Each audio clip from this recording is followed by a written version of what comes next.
오늘은 송구영신주일입니다. 한 해의 마지막을 보내는 주죠.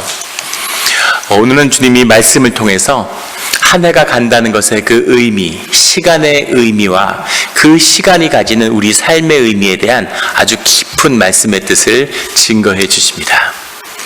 우리의 삶의 의미가 뭘까요? 주님이 우리에게 말씀하시는 인생을 보내는 이 절기의 의미가 뭘까요? 오늘 말씀을 통해 그 의미를 깊이 깨닫게 되는 우리와 우리 공동체가 되기를 예수 그리스도 이름으로 축원합니다. 오늘의 말씀은 매 7년 끝에는 면제하라 라는 말씀으로 시작하고 있죠. 매 7년 끝에는 면제하라. 7년이 되는 해, 7년의 끝이 아니라 그 7년이 되라는 그 해, 6해를 보내고 7년이 되는 해에는 안식의 법을, 안식의 규례를 지켜야 한다라는 말씀입니다. 왜 7년일까요? 그리고 7년의 의미와 이 율례의 의미가 하나라는 것을 오늘 주님은 말씀하고 계시는 거죠. 우리의 일생 가운데 이제 3일만 있으면 한 살을 더 먹습니다. 여성들의 인생 가운데 가장 긴 해가 39과 49이라고 그래요. 39은 아주 오래 지속되고 49도 아주 여러 해 지속된다고 하죠. 우리 59인 분들한테 이제 3일만 있으면 당신도 60이야 이런 말을 들으면 굉장히 충격이 큰 거죠. 그런데 도대체 하루하루가 똑같은 시간의 연속인 것 같은데 왜 사람들은 질서를 정해서 일주일을 만들고 한 달을 12달을 만들고 1년을 만들고 그리고 12월 31일과 1월 1일은 똑같은 시간인데 다른 시간으로 다른 의미로 구분하고 나이를 먹었다고 이야기하는 걸까요? 생물학적으로는 인간은 평생에 3번 나이를 먹는다고 그러죠. 33살에 그리고 60살에 그리고 78세에 한 번씩 크게 나이를 생물학적으로 먹고 사실은 그 사이에는 별 변화가 없다고 해요. 그런데도 사람들은 왜 한 해 한 해의 의미를 부여하는 걸까 하는 겁니다. 그 의미는 기독교의 전통 가운데 나왔어요. 일주일을 7일로 구분하고 7일을 안식일로 정하고 한 달을 12달로 정하고 그렇게 1년을 다시 7년과 49년과 50년으로 나누는 그 의미는 하나님 안에서 나온 것입니다. 그런데 우리가 그 질서 속에 살고 있으면서도 그 시간의 의미가 무엇인지를 알지 못하는 거죠.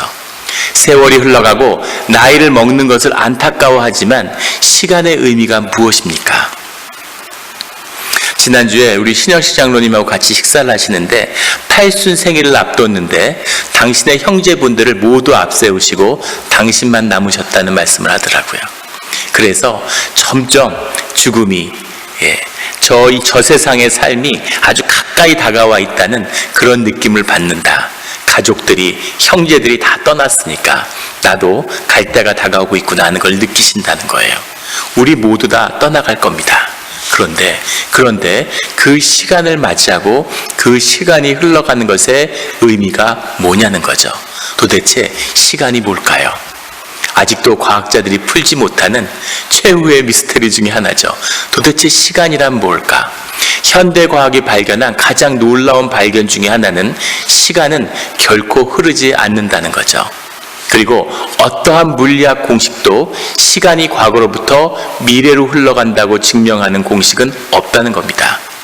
어떤 과학자들은 과거와 현재와 미래가 이미 동시에 존재하고 있고 우리가 의식이 현재와 이 시공간에 묶여 있을 뿐이지 우리가 물질의 존재로 묶여 있으니까 우리의 육신 때문에 우리의 의식이 묶여 있을 뿐이지 사실은 시간이라는 것은 실체도 아니고 흘러가지 않는다고 이야기하는 거죠.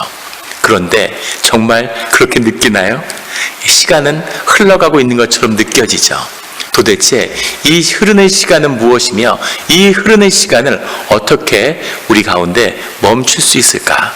이것이 오늘 우리에게 주시는 하나님의 깊은 비밀입니다. 오늘의 이 비밀을 귀 있는 자는 들을지어다 깨달아 아는 우리 모두가 되기를 주의 이름으로 축원합니다. 아우구스투스라고 하는 로마의 초대 황제, 2000년 전의 황제는 이런 이야기를 했어요. 아무도 묻지 않는다면 시간이 무엇인지 안다. 그러나 정작 물어보면 누구도 설명할 수 없다. 이렇게 얘기했습니다. 누구나 시간이 흘러간다는 걸 느껴요, 실존적으로. 그런데 시간이 뭐냐, 시간이 흘러간다는 게 뭐냐고 물으면 그 누구도 얘기할 수 없다는 거죠. 2000년 전에 한 얘기인데 지금도 이 이야기에 아무도 토를 달지 못하는 겁니다. 도대체 시간이란 뭘까? 그 시간이 흘러가는 것에 대한 안타까움, 그 안타까움을 우리 인간이, 우리의 이 영을 가진 우리 존재가 그 시간에 대한 깊은 안타까움이 있는 거죠. 이 안타까움을 담은 노래를 한 곡 듣고 계속 말씀을 나누겠습니다. 우리 준비가 됐나요? 타임 인 버틀이라고 하는 1972년에 나온 노래예요. 잠시 듣고 가겠습니다.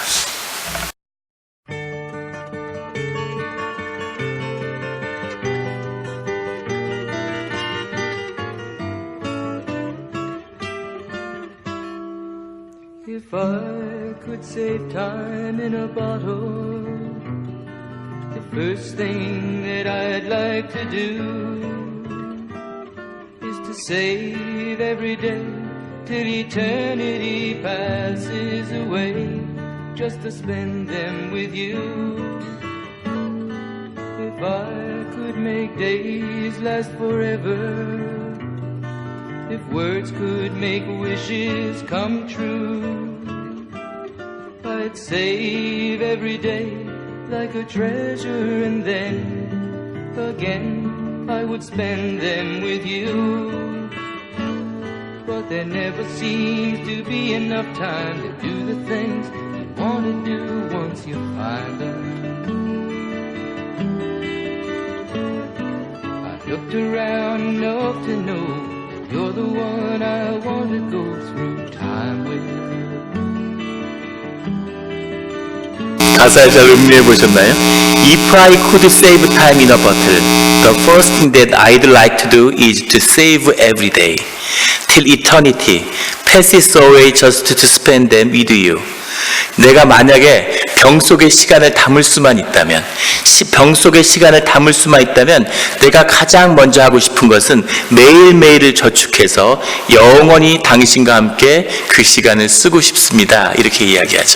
시간을 아낄 수만 있다면, 시간을 모을 수만 있다면 이렇게 노래하는 거죠. 이 시간을, 이 하염없이 흘러가는 이 시간은 흘러가지 않는다는데 이 한없이 흘러가는 이 시간을 담을 수만 있다면 이렇게 이야기하는 거죠. 이 비슷한 것을 노래한 우리 전통의 시가 있어요. 황진이라고 하는 시인이 지은 시입니다. 다 아시는 시죠. 동짓달 기나긴 밤 한 허리를 베어내어 춘풍 이불 아래 서리서리 넣었다가 정드님 오시는 밤에 굽이굽이 펴리라. 서리서리라는 것은 실 같은 것을 이렇게 포개어 가지고 동그랗게 감아 놓는 모양이다. 밑줄 쫙 기억나십니까? 아주 중요한 빈출 시험 문제인데, 이 밤에 동짓달에 이렇게 밤이 긴데 이 시간을 좀 실타래처럼 묶어서 좀 이렇게 아껴뒀다가 내가 정든님이 오시면은 그때 좀 이 시간을 더 보낼 수 있으면 좋을 텐데, save time in a bottle하고 같은 의미죠. 시간을 저축할 수만 있다면, 시간을 모을 수만 있다면, 그런데 이 시간이라고 하는 것의 이 절대성, 이 독립성이라는 것이 사실은 아인슈타인의 상대성 이론을 통해서 완전히 무너졌죠. 우주에 똑같은 시간이 흐르는 줄 알았는데 각 행성마다, 각 우주마다, 은하마다 다 다른 시간이 흐르고 있다는 겁니다. 이 시간이라고 하는 것은 사실은 독립적인 것이 아니라 시공과 물질과 연결되어 있기 때문에 시공이 변화하면, 중력의 장이 변화하면 이 시간도 변화한다는 거죠. 그래서 현재라고 하는 것, 지금이라는 것은 존재하지 않고 행성에 있는 모든 존재가 있다면 다 다른 시간을 살고 있다는 거예요. 더 충격적인 사실은 뇌과학이 발전하면서 모든 인간이 생체의 시계를 갖고 있는데 그 시계가 다르다는 것을 알게 됐습니다. 기면뇌염이라고 하는 그런 병에 걸린 사람들은 생체의 시계가 다른 사람과 다르게 흐르는 거죠. 그래서 자기의 시간에 따라 행동하고 똑같이 행동하고 있는데 남보다 아주 빨리 행동하거나 아주 천천히 행동하는 사람들이 나온다는 거예요. 심지어는 그 생체 시계가 뇌 안에서 혼란을 일으켜서 두 개의 시계가 있어서 팔은 빨리 움직이고 다리는 천천히 움직이는 그런 증세를 앓는 사람도 있다는 거죠. 이 시간의 비밀, 다 다른 시간을 살고 있는데 그 시간의 비밀이 뭐냐는 겁니다. 시간이 전과 앞이 다르다고 하는 것을 유일하게 물리적으로 보여주는 것은 엔트로피라고 하는 무질서가 증가되는 이 원자의 이 운동의 양이 달라지는 이 엔트로피의 변화밖에 없다고 과학자들은 이야기하죠. 그런데 그 변화란 무엇일까? 그 거시세계에서 미시세계의 질서가 변화하는 것이 시간의 변화인데 인간이 시간을 흐른다고 느끼는 것은 그 미시세계의 변화를 관측할 수 없기 때문이라는 거죠. 너무나 많은 미시세계에 수많은 입자들이 파동을 일으키기 때문에 그 말은 인간이 의식하지 못하기 때문에 시간이 흐른다. 다른 말로 쉽게 바꾸면 인간이 무식하기 때문에 시간이 흐른다는 겁니다. 이게 과학자들의 결론이에요. 그런데 그렇다면 인간이 그 모든 것을 예측하면 시간이 바뀔까? 그런데 우리 내면에 느끼는 내면의 시간도 우리 밖에 있는 시간과 같이 또는 다르게 흐르고 있다는 거죠. 도대체 시간의 의미가 뭐냐는 겁니다. 창세기에서 아담이 죄를 지었을 때 그때 주님은 말씀하시죠. 네가 정녕 죽는다 이렇게 이야기합니다. 그런데 마귀는 너는 죽지 않아 라고 이야기하죠. 죽는다와 죽지 않는다. 그 두 말이 어떤 의미에서는 다 맞았습니다. 주님이 말씀하시는 죽음이라는 것은 네 영이 죽는다는 거죠. 그리고 새 영을 받지 않으면 너의 육신은 썩어지고 만다는 의미입니다. 마귀는 너는 결코 죽지 않아. 네 영은 죽을지 몰라도 그 이야기는 하지 않았죠. 그리고 너는 이제 영원한 다른 의미의 삶을 얻을 거야. 그것이 눈이 밝아지고 세상을 보는 의식을 얻는 거죠. 자아를, 에고를 얻는 겁니다. 그 에고는 거짓이기 때문에 절대로 죽지 않죠. 에고가 죽지 않는다는 사실을 인간은 어떻게 받아들일 수 있을까요? 영이 죽었는데 육신이 죽어간다는 사실을 인간은 어떻게 받아들일 수 있을까요? 우리 인간은 사실은 영이기 때문에 다 알고 있는 거죠. 사실은 죽지 않는다는 걸 알고 있습니다. 그런데 우리는 영이기 때문에 신앙과 거창한 믿음이 없어도 그래도 사실은 죽지 않는다는 걸 누구나 다 압니다. 그래서 사후의 세계를 걱정하고 사후의 세계를 인지하고 있기 때문에 삶의 의미가 발생하는 거죠. 그럼에도 불구하고 죽음을 두려워하는 이유가 뭐냐는 거죠. 죽음이라고 하는 것, 시간이 흘러가는데 우리의 물질의 공간의 변화라고 하는 것, 이 시간이 물질이 사라져도 시간은 흐르는 것이 아니라 사실은 물질이 사라지면 시공도 존재하지 않고 시공이 존재하지 않으면 시간도 존재하지 않는 영원 속에 들어가는데 왜 그것을 두려움으로 인간은 느낄까? 그 두려움의 비밀이라는 것은 시간이라고 하는 것이 영생의 문제가 아니라 사실은 우리를 잊혀지게 만든다는 겁니다. 우리의 모든 것을 무화시키는 나띵으로 만들어버리는 힘이 시간 안에 있어요. 예수님은 우리에게 말씀하셨죠. 슬퍼하며 이를 갈지 않을까 조심하라고 말씀하십니다. 슬퍼하며 이를 가는 것, 고통과 슬픔이죠. 고통과 슬픔의 중심에 잊혀짐이 있어요. 우리 자신이 잊혀진다는 겁니다. 잊혀져 버려요. 아무 존재가 그 존재의 의미와 우리가 만들려고 했던 존재의 모든 것을 사라지게 만드는 시간의 의미가 있다는 겁니다.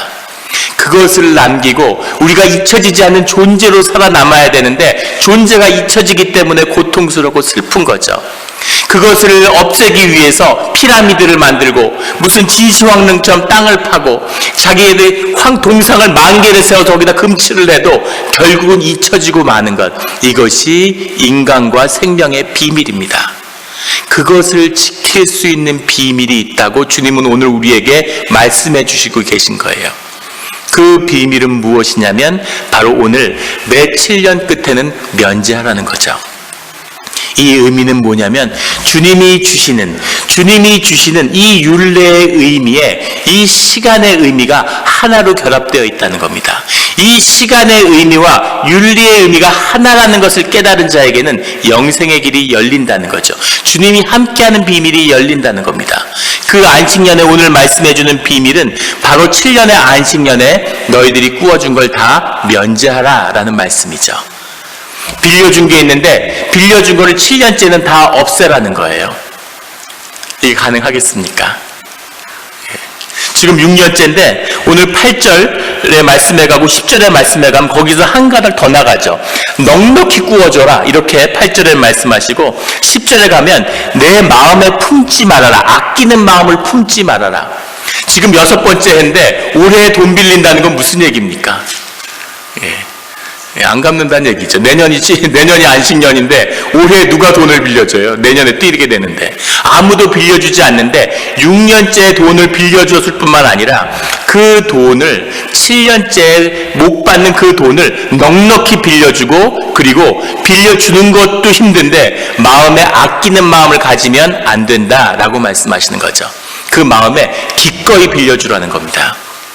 그런데 3절에 이방인에게는 내게 족촉하려거니와 형제에게는 내 손에서 면제하라 이렇게 말씀하시죠. 여기서 이방인이라는 건 노클이라는 말인데 일반적인 이방인 게르와는 다른 말이죠. 주님을 영접하고 주님을 받아들이는 게르들은 모두 다 이스라엘로 결국 받아들이는 겁니다. 노클이라는 것은 단순히 민족적인 혈통적인 의미가 아니라 주님을 영접하지 않는 자들이죠. 세상에 속해서 세상의 질서로 살아가는 자들, 그런 자들과는 거래를 하든 빌려주든 받던 너희들 빌려준 거 독촉해서 다 받아. 괜찮아. 그러나 너희 형제에게는 그것을 빌려주고 아까워하지 말고 7년째는 다 면제하라는 겁니다. 이 말씀을 받을 수 있을까요? 이 말씀을 받을 수 있겠습니까? 이 말씀이 유대의 역사 가운데 지켜진 적이 거의 없습니다. 그런데 주님은 이것을 결국은 물려서 다 받으셨어요. 이것이 70년에 이 땅을 쉬라고 얘기했는데 6년을 농사 짓고 7년째는 농사를 지면 안 되는 거예요. 7년째 1년 동안 농사를 방치하면 집에서 밭농사 지어본 분들 알 겁니다. 1년 동안 농사를 방치하면 땅이 뭐가 되겠습니까? 그 다음에 농사가 될까요? 그런데 주님은 그것을 지키기만 하면 너희 가운데 가난한 자가 없고 너희 가운데 하늘의 축복이 임한다. 그걸 지켜라 이렇게 얘기하시는 거죠. 그것을 지키는 것이 너희들이 나와 함께하는 비밀이다 라고 얘기하고 유다의 역사 중에 280년 동안 한 번도 지켜지지 않은 이 안식년을 물려서 나중에 그것을 70년이라고 하는 그 바벨론의 유수로 받아내시죠. 그 땅이 70년 동안 기경되지 않은 채 안식의 해로 남겨준 겁니다. 주님이 이것을 반드시 이룬다고 말씀하시는 거예요. 그런데 주님은 자원하는 심령으로 이것을 이루어야 된다고 말씀하시는 거죠. 히스기야 때 불충분하지만 이 아수르의 침략 가운데 풍전등화에 빠지죠. 이사야 선지자가 하나님이 함께 하시는 하나님의 도움을 얻기 위해서는 이 안식년을 지켜야 됩니다 라고 이야기합니다. 이것을 히스기야가 행하죠. 불충분하고 온전하지 못했지만 이것을 행하고 아수르로부터 극적으로 유다가 살아남게 되죠. 주님의 은혜로. 이번에는 바벨론이 와서 또 침략을 하니까 예레미야 선지자가 안식년을 지켜야 주님이 우리를 구해주시는데 그걸 지켜야 됩니다 라고 그렇게 이야기를 하니까 시드기야의 왕, 유다의 마지막 왕이 처음으로 공식적으로 안식년과 희년을 선포합니다. 그러자 놀랍게도 이 바벨론의 이 포위가 풀리고 그들이 돌아가게 되죠. 돌아간 다음에 어떤 일이 벌어졌을까요? 바벨론이 돌아가고 나니까 다시 물렸던 걸 다시 다 되뺏은 거예요. 노예들을 풀어주고 노예를 풀어주는 것마저도 타격인데 그들을 먹고 살 걸 다 보장해주고 그리고 그들에게 은 30세겔을 줘야 하는 이것을 받아들일 사람이 누가 있겠습니까? 하도 두렵고 주님이 구해주시 아니면 어차피 다 죽고 다 뺏기는데 노예군 모으고 같이 다 죽게 생겼으니까 그래 너희들 해방이다 다 가져라 이랬다가 바벨론이 물러나고 나니까 뭔가 착오가 있었는데 다시 내놔야 될 것 같은데 너는 노예였는데 다시 노예를 해야 될 것 같다 이렇게 다 되돌렸죠. 그것을 되돌리고 난 다음에 주님이 시드기야를 유다의 마지막 왕으로 망하게 합니다. 안식년과 하나님을 욕보인 거죠. 시드기야는 어떤 형벌을 받았냐면, 시드기야가 이 예루살렘이 멸망하니까 애굽으로 도망가죠. 바벨론의 추격대에게 붙들려서 그 자리에서 자기 자식들, 아들들을 다 그 눈으로 보는 가운데 죽였습니다. 그 말할 수 없는 고통을 가한 다음에 그 두 눈을 뽑아버렸어요. 그리고 바벨론의 노예로 끌려갔습니다. 거기서 천수를 보내고 죽었죠. 인간이 이거보다 더 큰 형벌을 받을 수 있을까요? 이것이 안식년을 욕보인 시드기야와 유다의 마지막입니다. 이 말씀이 뭔데 이 말씀이 그토록 중요한 것일까? 이 면제하라는 말이 왜 지킬 수 없는 말인데 그토록 중요한 것인가? 이 면제하라는 그 기본은 유다가 공동체로서 주님 앞에 하나라는 것을 선포하라는 거죠. 그런데 이 하나됨이라고 하는 것은 하나님이 함께 하시지 않으면 결코 할 수 없는 일입니다. 이 안식년이라는 것은, 이 희년의 정신이라는 것은 주님이 함께 해야지만이, 주님이 함께 하실 때만이 그것을 우리가 받을 수 있는 쉐마가 우리 가운데 이루어지는 거죠. 주님이 앞서 가시니까 우리가 따라갈 수 있는 것이지, 주님을 믿고 우리가 그냥 갈 수는 없는 길입니다. 주님이 인도하시며 주님이 함께 하셔서 그것을 받은 자들이 주님 안에서 하나가 되었음을 공표하는 것이 안식년의 정신이죠. 이것이 오늘 우리의 예배의 정신입니다. 주님 앞에서 우리가 하나라는 거예요. 이 공동체가 하나 되었음을 주님 앞에 선포하고 보여드리는 것이 예배의 핵심입니다. 그것을 주님이 받으신다는 거죠. 그 핵심에 너희가 공동체며 하나가 됐다고 하는 것이 이 7년이라고 하는 안식년과 어떻게 결합되어 있는가? 너희가 공동체가 돼서 너희의 기억 속에서 너희가 기억될 때만이 잊혀지지 않는다는 거죠. 너희가 공동체가 되어서 주님을 머리로 모시는 하나님의 통치를 받는 하나님의 나라, 예수 그리스도가 머리가 되시는 교회를 이룰 때만이 너희의 삶이 헛되게 썩어지거나 잊혀지지 않고 모든 것이 너희 가운데 기억된다는 겁니다. 그래서 주님은 우리에게 기억하라고 말씀하시죠. 기억하라, 기억하라. 우리 자신이 잊혀지지 않고 주 안에서 기억되는 방법, 이 비밀이 공동체에 있고, 공동체의 비밀이 바로 이 안식년에 있고, 안식년의 비밀이 이 절기를 지키는 것에 참된 정신이다라는 것을 우리에게 말씀하고 계시는 겁니다. 면제하라. 과거의 모든 것들, 묶여 있었던 너희의 멍에와 굴레와 죄를 씻어라. 이 의미죠.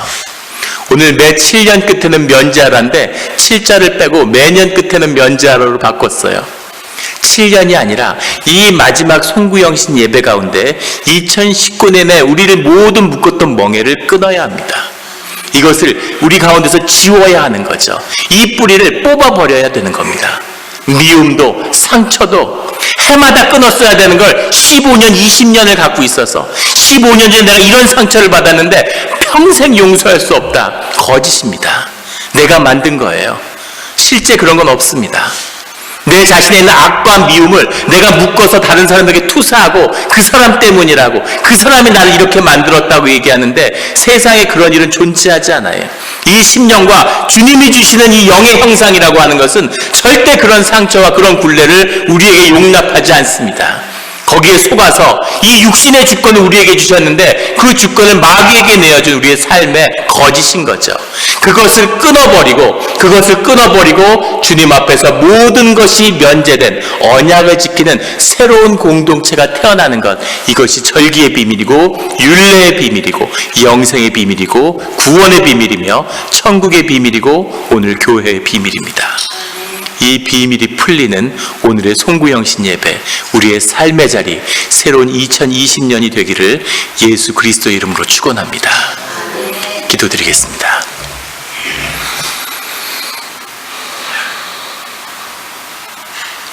하나님 아버지 감사합니다. 연말이 되면 울적하고 아무것도 한 일이 없는데 또 나이를 먹었다고, 아무것도 달라진 것이 없는데 이 시간의 의미에 묶여서 시간의 노예가 되어서 나이 먹는 것을 한탄하고 세월이 가는 것을 한탄하는 이 어리석은 우리의 모습을 주님이 아십니다. 이 시간의 의미를 절기의 의미가 우리를 사랑하시며 우리를 구원하시고 우리의 삶에 생명을 부어 넣어주시고자 하는 주님의 인도하심임을, 그것을 회복시켜 주시며 영원히 기억에 남는 그런 축복을 담는 존귀한 그릇으로 만들어 주시려는 주님의 선물임을 우리에게 말씀하여 주시니 감사합니다. 세월의 멍에를 끊고 오직 주님과 연합하며 서로가 서로를 주 안에서 기억하는 그런 주님의 존귀한 교회가 되게 하여 주시옵소서. 우리 영락교회가 주님의 그런 귀한 사랑의 공동체로 거듭나는 줄 믿습니다. 그 19년이 흘러가고 새로운 20년에 하나님의 나라가 새롭게 임하는 더 큰 하나님을 만나는 이 예배 자리가 되기를 소원합니다. 감사드리며 예수 그리스도의 이름으로 기도드렸습니다. 아멘.